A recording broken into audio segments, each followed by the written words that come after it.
नमस्कार, मैं नेहा सिंह और आप देख रहे हैं नेशन 24 न्यूज। अब बात करते हैं उत्तराखंड की। जोशीमठ नगर का नजदीकी गांव बड़ा गांव, जिस बड़ा गांव से 3 किलोमीटर नीचे धौली गंगा के समीप दो छोटे छोटे गांव दिखाई देते हैं, जिस गांव के लोग आज भी सड़क के इंतजार में हमेशा टकटकी लगाए हुए रहते हैं।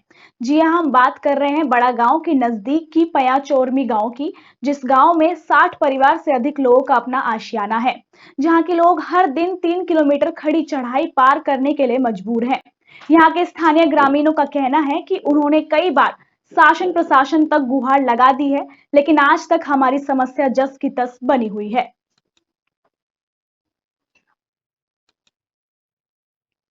और वो इस परेशानी से काफी परेशान भी दिखाई दे रहे हैं और लगातार शासन प्रशासन से गुहार कर रहे हैं और मांग कर रहे हैं कि जल्द से जल्द वहां पे सड़क बनाई जाए।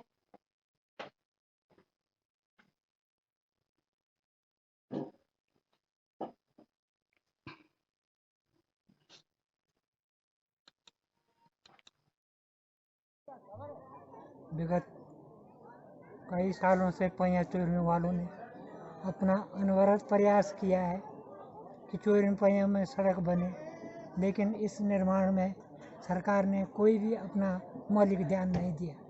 इसलिए आपसे अनुरोध है कि 2022 तक पैया चोरी का मोटर मार्ग को जल्दी से जल्दी निर्माण करने हेतु अपना प्रयास करने की नैसर्गिक प्रयास करेंगे।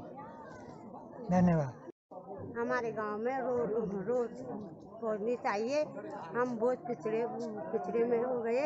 हमारे गांव में बीमार होते हैं तो बहुत परेशानी होती है, बहुत तकलीफ होती है। चलने के लिए सब गांव में रोड चली गई, हमारे चुरमी गांव में रोड नहीं गई है। जम्मू कश्मीर के नौशेरा सेक्टर में आईईडी ब्लास्ट में शहीद हुए मेजर चित्रेश बिष्ट की दूसरी बरसी पर उनके साहस और बलिदान को याद किया गया। शहीद के नेहरू कॉलेज स्थित आवास में आयोजित श्रद्धांजलि सभा में विभिन्न राजनीतिक पार्टियां और सामाजिक संगठनों के प्रतिनिधियों ने उन्हें श्रद्धा सुमन अर्पित किए। वहीं प्रदेश के मुख्यमंत्री पुष्कर सिंह धामी ने शहीद के घर पहुंचकर श्रद्धा सुमन अर्पित की। उन्होंने कहा कि प्रधानमंत्री नरेंद्र मोदी ने उत्तराखंड को सैन्य धाम बनाने की कवायद शुरू की, उसी में सभी शहीदों के आंगन से मिट्टी लेकर सैन्य धाम बनाया जाएगा। यशस्वी प्रधानमंत्री जी ने जिनकी कल्पना के अनुसार उन्होंने उत्तराखंड को 5वां धाम सैन्य धाम घोषित किया है, तो उस सैन्य धाम के लिए पूरे प्रदेश के जितने भी हमारे शहीद हैं, सभी शहीदों के परिवार के आंगन की मिट्टी वहाँ लाकर उसको सैन्य धाम के निर्माण कार्य में लगाया जाएगा, उनकी स्मृति में वहाँ पर रखा जाएगा। आज मेजर चित्रेश बिष्ट उनके परिवार से उनके आंगन की मिट्टी भी उस सैन्य धाम के लिए जा रही है। आज हम मेजर चित्रेश बिष्ट का जो बलिदान है उसको नमन करते हैं और उनको श्रद्धांजलि अर्पित करते हैं। खबर हरिद्वार के कलेक्ट्रेट भवन रोशनाबाद से है, जहां जिलाधिकारी ने 11 रथों को हरी झंडी दिखाकर रवाना किया। सभी रथ हर गांव गली में जाकर मतदाताओं को जागरूक करने का काम करेंगे। जिला अधिकारी विनय शंकर पांडे ने बताया कि पुराने और नए मतदाताओं को ये रथ जागरूक करने का काम करेंगे। कुछ मतदाता पहले से ही जागरूक हैं और कुछ मतदाता जिन्होंने अभी 18 वर्ष की आयु में प्रवेश किया है, उन्हें अपने मत को सही इस्तेमाल करने की जानकारी देंगे कि किस तरह से ईवीएम मशीन पर अपने मत का प्रयोग करना है। देखिए, आपको भली भांति यह विदित है कि शीघ्र ही उत्तराखंड में जनरल इलेक्शंस होने हैं और भारत निर्वाचन आयोग ने इस संबंध में 11 नवंबर को और एक 23 नवंबर को 2 गाइडलाइन बड़ी विस्तृत रूप से जारी की थी। और इसका मुख्य उद्देश्य यह है कि हमारे जो भी मतदाता हैं, जागरूक करने के लिए कि वो अधिक से अधिक संख्या में अपने मताधिकार का प्रयोग करें और अच्छी तरह से ट्रेंड हो कि किस प्रकार से उन्हें ईवीएम पर अपने मताधिकार का प्रयोग करना है। उत्तराखंड का लोकप्रिय वाद्य यंत्र मसक, बीन, ढोल, दमोहा अब धीरे धीरे विलुप्त होने की कगार पर पहुंच चुका है। जी हम बात कर रहे हैं उत्तराखंड के सभी ग्रामीण इलाकों में शादी ब्याह से लेकर मंदिर मठों में बजने वाले मसक, बीन और ढोल दमोह वाद्य यंत्र की, जिसकी पहचान अब धीरे धीरे विलुप्त होने की कगार पर पहुंच चुकी है। आपको बता दें कि पहले हर शुभ कार्यों में इन वाद्य यंत्रों को हर कार्य में बजाया जाता था और इन वाद्य यंत्रों को बजाने वाले लोगों का शुभ कार्यों में विशेष सहयोग रहता था। गौरतलब है कि अब इन वाद्य यंत्रों को बजाने वाले धीरे धीरे बहुत कम नजर आ रहे हैं। वाद्य यंत्र बजाने वाले लोगों का कहना है कि जब से शादी ब्याह में बैंड बाजे वगैरह बजने शुरू हो गए, तब से हम लोग काफी बेरोजगार हो गए हैं। अब ये ढोल दामों एवं मसक बीन बजाने वाले लोग सरकार से गुहार लगा रहे हैं कि उनकी संस्कृति को बचाने में सरकार उनकी मदद करे।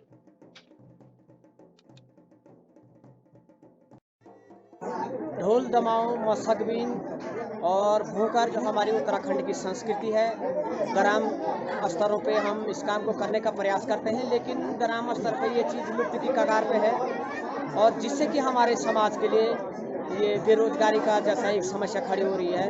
और मैं पूरा उत्तराखंड से ये अपील करना चाहूँगा कि ये हमारी संस्कृति को बचाने में हमारी मदद करें, ताकि हमारा रोजगार बढ़ेगा, हमारे देवी देवताओं की चीज़।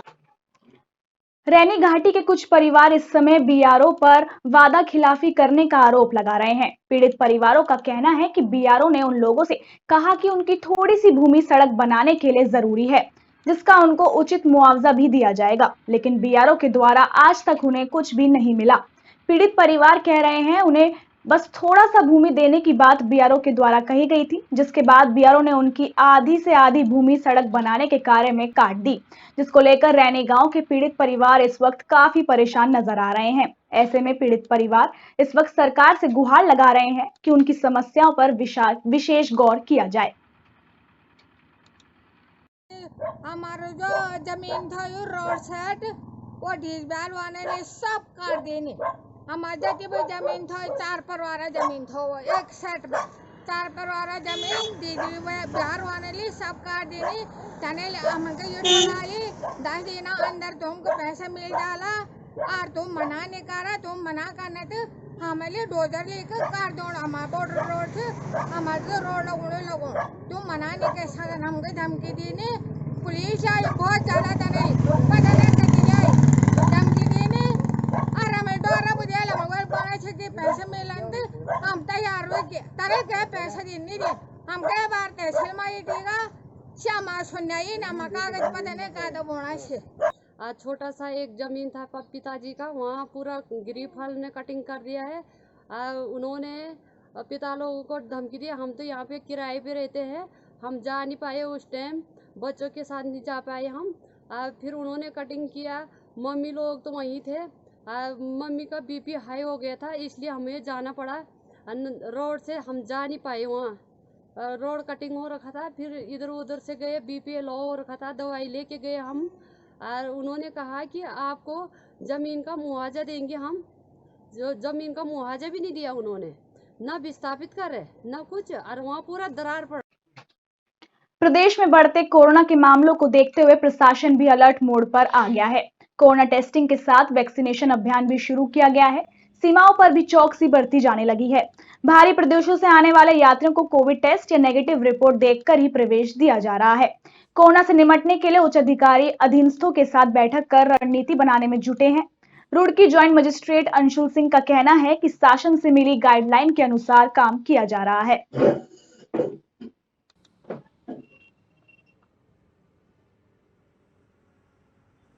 रैंडम सैम्पलिंग और वैक्सीनेशन तो चल ही रहा था। आज कल हमारे उत्तराखंड सरकार की वीसी हुई सारे डिस्ट्रिक्ट मजिस्ट्रेट के साथ, जिसके उपरांत जिलाधिकारी ने आज शाम को 5 बजे मीटिंग रखी है। Most probably we will be targeting, इसमें टारगेटेड वे से हम करेंगे। स्पेसिफिक जो वल्नरेबल सेक्शंस हैं उनकी हम सैम्पलिंग कराएंगे और इसमें चेक करेंगे। स्पेसिफिकली बॉर्डर्स पे जैसे आते हैं तो कोशिश करेंगे कि उनके पास कोविड हमारा सर्टिफिकेट हो, कोविड वैक्सीनेशन का सर्टिफिकेट हो, और अगर यदि उनके पास कोविड वैक्सीनेशन का सर्टिफिकेट नहीं है तो फिर वो वहाँ वैक्सीन करवाएं।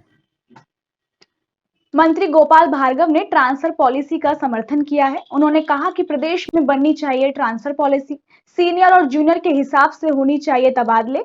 ट्रांसफर पॉलिसी बनेगी तो मंत्रियों पर विधायकों का दबाव कम होगा और ऐसी मजबूत ट्रांसफर पॉलिसी बनाई जानी चाहिए जिसे कोई भी सरकार बदल ना सके।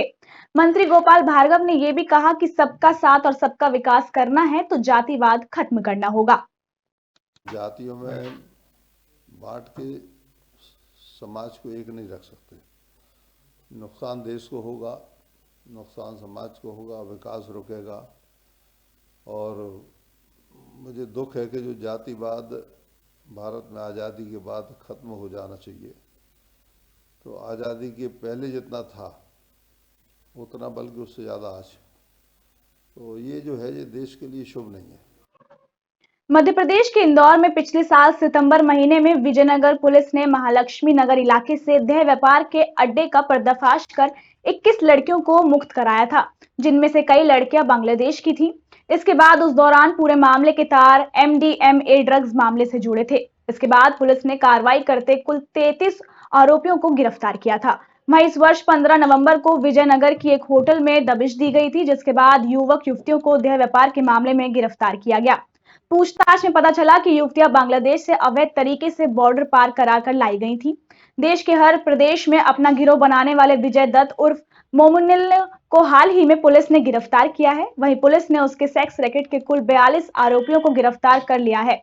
वहीं 7 अन्य आरोपियों की तलाश पुलिस अभी भी कर रही है। कनेक्शन ऑफ बांग्लादेश का विगत वर्ष सितंबर माह में इंदौर पुलिस द्वारा 4-5 स्थानों पर दबिश मारकर 21 लड़कियों को बरामद किया गया था। उन्हें देह व्यापार से मुक्त करा गया था तथा जो गैंग में लगभग 33 आरोपी गिरफ्तार किए गए थे। उस गैंग में ये खुलासा हुआ था कि इस गैंग को ऑपरेट मुंबई से किया जाता है, जिसका मुखिया विजय जीवन आदि हैं, जो बाकायदा क्रॉस बॉर्डर ह्यूमन ट्रैकिंग का काम करते हैं।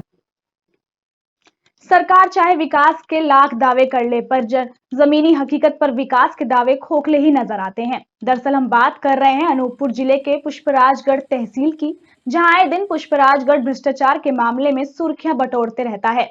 ऐसा एक मामले से आज हम आपको रूबरू करा रहे हैं, जहां नाली निर्माण कार्य में जमकर भ्रष्टाचार किया जा रहा है।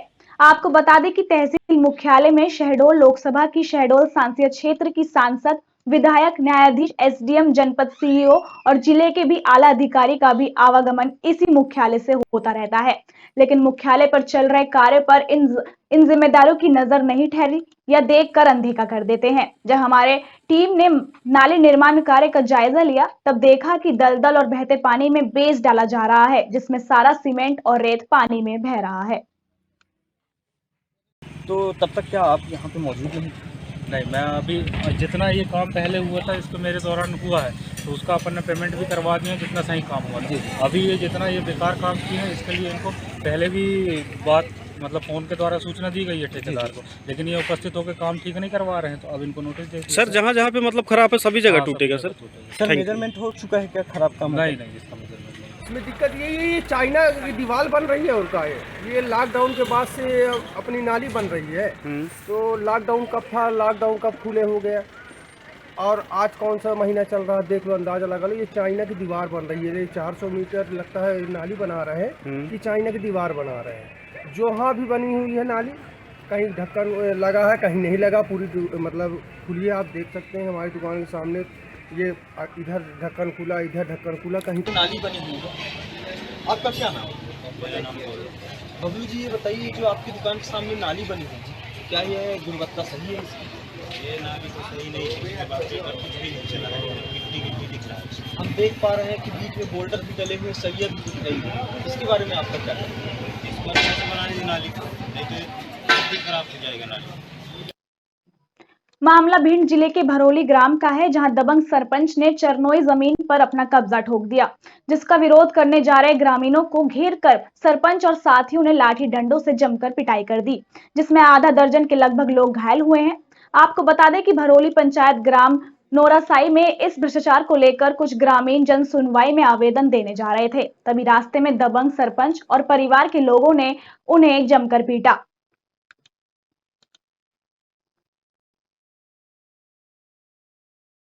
सकें हमारे गांव में हमारा आदमी मर जावे तो कोई मरघट पे हम जला सकें। हमारे यहाँ इतनी जगह सरपंच ने नहीं छोड़ी है। हम लोग जब बाहर जब इतना लेके चले तो आकर के हमको रास्ते में जंगल में घेरा। कितने? सरपंच ने। क्या नाम है सरपंच का? सरपंच का गुड्डन सिंह सरपंच, भारोली खुर्द। करण सिंह बाप का नाम। वो तीनों भाई और 2 मिनट के लड़के, हथियार भी थे, लेकिन हमारे ऊपर में झूठ नहीं बोली, हथियार नहीं चलाया। उनने लाठी डंडों से हम लोगों को, हम तो नहीं हटते थे। कितने लोगों को मारपीट की है? हमारे 5 लोग हम 5 लोगों को हमने ज़्यादा मारा। कलेक्टर ऑफिस में जा रहे थे जन सुनवाई करने के लिए। गांव के और भी गांव के बंदे हमारे साथ में थे। पूरा गांव को हम एक साथ करके कि जो वाउचर हमारी सरकारी ज़मीन के ऊपर अवैध कब्जा है उसको छुड़वाने के लिए हमें रिपोर्ट देनी थी कलेक्टर ऑफिस में। तो पूरा गाँव को हम एक साथ करके जा रहे थे। तो ये खबर किसी के द्वारा सरपंच तक पहुंची और सरपंच जब बीच रास्ते में जाके सरपंच और उनके भाइयों ने साथ में मिलके मेरे ऊपर लाठीचार्ज किया। तो लाठी हाथ में थी, सब बोरी डंडा हम मिलते थे हाथ में, कुछ कोई डंडा वगैरह हमारे साथ तो कुछ था नहीं कोई। हम सब साथ में गांव के जा रहे थे कलेक्टर ऑफिस में और उन्होंने लाठीचार्ज कर दिया। चिकित्सा शिक्षा मंत्री विश्वास कैलाश सारंग के पिताजी और माताजी की स्मृति में एक विशाल स्वास्थ्य शिविर का आयोजन अशोका गार्डन थाने के पीछे एकतापुरी ग्राउंड में किया जा रहा है। यह देश का सबसे बड़ा स्वास्थ्य शिविर है। इसके लिए 1.5 महीने पहले से सर्वे कराया गया और घरों में रहने वाले व्यक्तियों को जो बीमार हैं उन्हें चिन्हित किया गया। लोगों को हेल्थ कार्ड भी दिया जा रहा है जिसमें बार कोड लगाया गया है। दवाइयां भी पूरी तरह से शिविर स्थल पर फ्री दी जाएंगी। जी देखिए, अभी तक जैसा मैंने बताया कि 50,000 फैमिली है जिसमें से हम करीब 38,000 कार्ड दे चुके हैं। हमें ऐसी उम्मीद है, क्योंकि नंबर बोलना नहीं चाहिए, पर हमें लगता है लगभग 1 लाख लोग हम 3 दिन में इस कैंप के माध्यम से ट्रीट करेंगे। गृह मंत्री डॉक्टर नरोत्तम मिश्रा ने बयान दिया है। उन्होंने कहा कि प्रदेश में कोरोना के 17 मामले सामने आए हैं और इस दौरान 12 लोग ठीक हुए हैं। वहीं रिकवरी रेट 98% बनी हुई है। इस दौरान उन्होंने कमलनाथ के जो कोरोना का नहीं मालूम उनको, एक जगह कहीं वैक्सीनेशन सेंटर पे नहीं गए, एक जगह कहीं हमारे जो सेंटर थे कोरोना के वहाँ नहीं गए, अस्पताल में नहीं गए, खाद्यान्न वितरण में नहीं गए, सिर्फ ट्वीट करने तब किया और ट्वीट अब कर रहे। कमलनाथ जी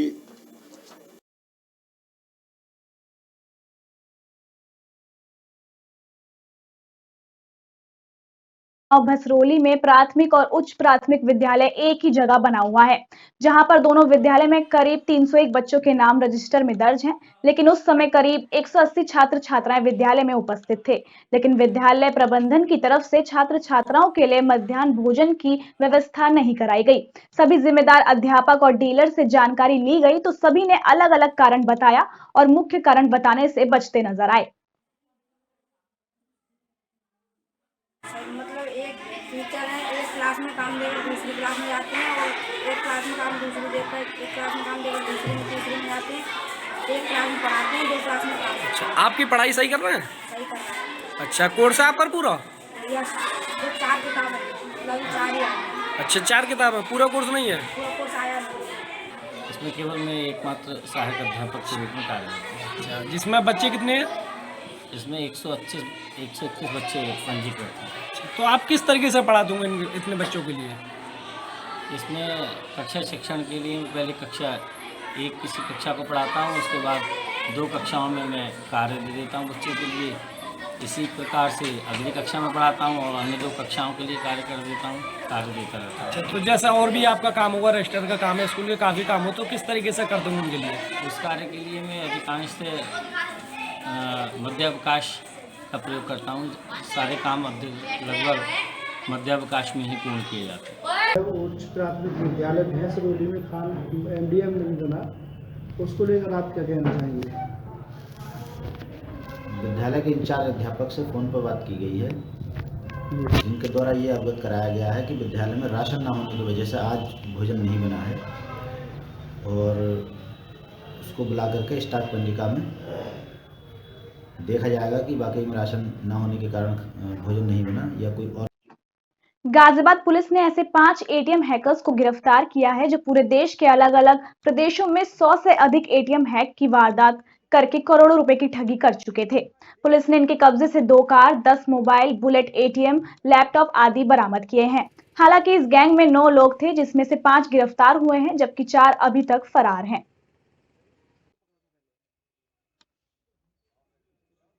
ATM हैकर्स गैंग के 5 सदस्यों को गिरफ्तार किया गया है, जिन लोगों ने करीब सैकड़ों घटनाएं करना स्वीकार किया है और करोड़ों रुपए ATM के माध्यम से इन लोगों ने निकाला है। इसके अलावा 4 अभियुक्त अभी वांटेड हैं इनको हम लोग गिरफ्तार करेंगे और जो लोग पकड़े गए हैं इनके खिलाफ जहाँ जहाँ भी घटनाएं की गई हैं उस सभी में इन्होंने स्वीकार किया और जो अभी हमारे पास एविडेंस है उन सभी के आधार पर इनको जेल भेजा जा रहा है। इस बुलेटिन में फिलहाल इतना ही। नमस्कार।